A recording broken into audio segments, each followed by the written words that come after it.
ರಾಜ್ಯ ಸರ್ಕಾರಕ್ಕೆ ಧಿಕ್ಕಾರ. ದಲಿತರ ಮೇಲೆ ದೌರ್ಜನ್ಯ ಮಾಡುವ ರಾಜ್ಯ ಸರ್ಕಾರಕ್ಕೆ ಧಿಕ್ಕಾರ. ಬೇಕೇ ಬೇಕು. ದಲಿತರ ಭೂಮಿಯನ್ನು ಕಸಿದುಕೊಂಡ ರಾಜ್ಯ ಸರ್ಕಾರಕ್ಕೆ, ದಲಿತರ ಭೂಮಿಯನ್ನು ಕಸಿದುಕೊಂಡ ರಾಜ್ಯ ಸರ್ಕಾರಕ್ಕೆ ಏನೇ ಬರಲಿ, ಏನೇ ಬರಲಿ, ಎಲ್ಲಿವರೆಗೆ ಹೋರಾಟ, ಯಾತಕ್ಕಪ್ಪ ಹೋರಾಟ, ಎಲ್ಲಿವರೆಗೆ ಹೋರಾಟ. ಇಂದು ಕರ್ನಾಟಕ ರಾಜ್ಯಾದ್ಯಂತ ದಲಿತರ ಭೂಮಿಯನ್ನು ಮರಳಿ ಪಡ್ಕೊಂಡಿರ್ತಕ್ಕಂಥ ರಾಜ್ಯ ಸರ್ಕಾರದ ದಲಿತ ವಿರೋಧಿ ನೀತಿಯನ್ನು ನಾವು ಉಗ್ರವಾಗಿ ಖಂಡಿಸುತ್ತೇವೆ.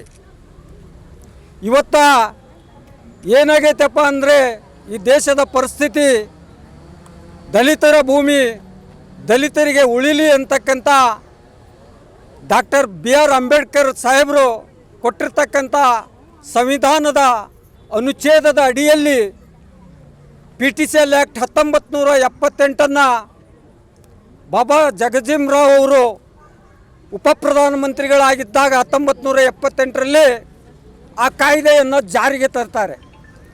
ಆ ಕಾಯ್ದೆಯನ್ನು ಜಾರಿಗೆ ತರುವ ಉದ್ದೇಶ ಇಷ್ಟೇ, ಇವತ್ತು ಏನು 78 ವರ್ಷ ನಾವು ಸ್ವತಂತ್ರ ಪಡೆದುಕೊಂಡಿದ್ದೇವೆ, ಸತತ ಏನು ನಾವು ಶೋಷಣೆಗೆ ಒಳಗಾಗಿದ್ದೇವೆ, ದಲಿತರು ಭೂಮಿ ಇಲ್ಲದೆ ಬದುಕಿದ್ದೇವೆ ಶತಮಾನ ಕಾಲದಿಂದಲೂ. ಆ ಶತಮಾನ ಕಾಲದಿಂದಲೂ ಭೂಮಿ ಇಲ್ಲದೆ ಬದುಕಿರ್ತಕ್ಕಂಥ ಆ ದಲಿತ ಕುಟುಂಬಗಳಿಗೆ ಭೂ ಹೊಡೆಯುವದಾರರು ಆಗಲಿ ಅಂತಕ್ಕಂಥ ವಿಚಾರವನ್ನು ಇಟ್ಟುಕೊಂಡು ಕೇಂದ್ರ ಸರ್ಕಾರ ಭೂ ಒಡೆತನ ಯೋಜನೆಯನ್ನು ಎಲ್ಲ ರಾಜ್ಯಗಳಲ್ಲಿ ಅನುಷ್ಠಾನಕ್ಕೆ ತರ್ತೈತಿ. ಅನುಷ್ಠಾನಕ್ಕೆ ಹೇಗೆ ತರ್ತೈತಪ್ಪ ಅಂತಂದ್ರೆ ದ್ವಂದ್ವ ನೀತಿ ಒಳಗೆ ತರ್ತಾ ಇದೆ. ಅದನ್ನು ಹೇಗೆ ದ್ವಂದ್ವ ನೀತಿ ಒಳಗೆ ತರ್ತಾ ಇದೆ ಅಂದರೆ, ಡೈರೆಕ್ಟು ಭೂಮಿ ಬ್ಯಾಂಕಿಂಗ್ ಮಾಡಿಕೊಳ್ಳದೆ, ಸರ್ಕಾರ ಭೂಮಿ ಬ್ಯಾಂಕಿಂಗ್ ಮಾಡಿಕೊಳ್ಳದೆ ದಲಿತರ ಕೈಯಾಗ ಹಣ ಕೊಟ್ಟು ಆ ಭೂಮಿಯನ್ನು ಖರೀದಿ ಮಾಡಿಕೊಳ್ತಾ ಇದೆ. ಖರೀದಿ ಮಾಡಿಕೊಂಡು ಅದರ ಅವಧಿ ಮುಗಿಯೋ ಟೈಮ್ಗೆ ಆ ದಲಿತರಿಗೆ ಏನು ಮರಳಿ ಹಣ ತುಂಬಲಿಕ್ಕೆ ಆಗೋಲ್ಲ. ಅವಾಗ ಅವ್ರ ಮ್ಯಾಗ ಒತ್ತಡ ಹೇರ್ತೈತಿ ಸರ್ಕಾರನೇ ಒತ್ತಡ ಹೇರಿ, ಸಾಲದ ಒತ್ತಡ ಹೇರಿ ಏಜೆಂಟ್ರನ್ನ ಬಿಟ್ಟು ಆ ಭೂಮಿಯನ್ನು ಕಸಿದುಕೊಂಡು ಏನೈತಂದ್ರೆ ಬ್ಯಾರೆರಿಗೆ ಮಾರಾಟ ಮಾಡ್ತಕ್ಕಂಥ ವ್ಯವಸ್ಥೆ ಈ ದೇಶದಲ್ಲಿ ನಡೆದಿದೆ. ಇಂಥ ದ್ವಂದ್ವ ನೀತಿಯ ಏನು ಸರ್ಕಾರದ ಕಾಯ್ದೆ ಏನಿದೆ ಇದನ್ನು ನಾವು ಉಗ್ರವಾಗಿ ಖಂಡಿಸುತ್ತೇವೆ. ಏನೈತಂತಂದ್ರೆ ಸರ್ಕಾರ ದಲಿತರಿಗಾಗಿ ಡಾಕ್ಟರ್ BR ಅಂಬೇಡ್ಕರ್ ನಿಗಮದ ಪರಿಶಿಷ್ಟ ಜಾತಿ ಪರಿಶಿಷ್ಟ ಪಂಗಡದ ನಿಗಮದ ಅಡಿಯೊಳಗೆ ಕೃಷಿ ಬ್ಯಾಂಕಿಂಗನ್ನು ತೆಗಿಬೇಕು. ಕೃಷಿ ಬ್ಯಾಂಕಿಂಗನ್ನು ತೆಗೆದು ಅವರಿಗೆ ಹಣ ನೀಡದೆ ಅವ್ರಿಗೇನೈತೆ ಅಂತಂದ್ರೆ ಕೃಷಿ ಭೂಮಿಯನ್ನು ಮಂಜೂರು ಮಾಡಬೇಕು.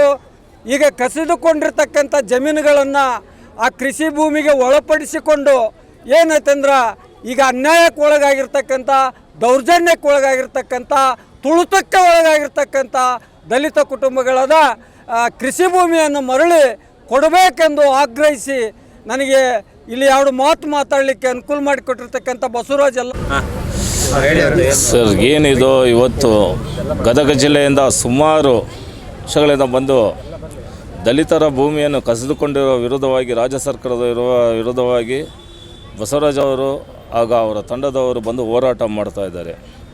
ಈ ಸರ್ಕಾರಕ್ಕೆ ಕಿವಿನೂ ಕೇಳಲಿಲ್ಲ, ಕಣ್ಣೂ ಕಾಣಲಿಲ್ಲ.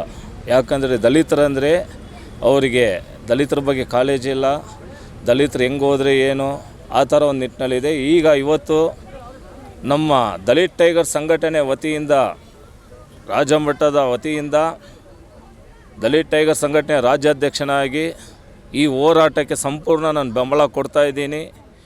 ಇದನ್ನು ಈಗಲೇ ಸರ್ಕಾರ ಪರಿಹಾರ ಮಾಡಿದ್ರೆ ಆಯಿತು, ಇಲ್ಲವಾದರೆ ಗದಗ ಜಿಲ್ಲೆಯ ಏನು ಬಸವರಾಜ ಅಧ್ಯಕ್ಷರಿದ್ದಾರೆ ಅವರ ಜೊತೆ ಕೈ ಜೋಡಿಸಿ ಇದು ದೊಡ್ಡ ಮಟ್ಟದಲ್ಲಿ ನಾವು ಹೋರಾಟ ಮಾಡ್ತೀವಿ ಅಂತ ಹೇಳಿ ಎಚ್ಚರಿಕೆ ಕೊಡ್ತಾಯಿದ್ದೀವಿ.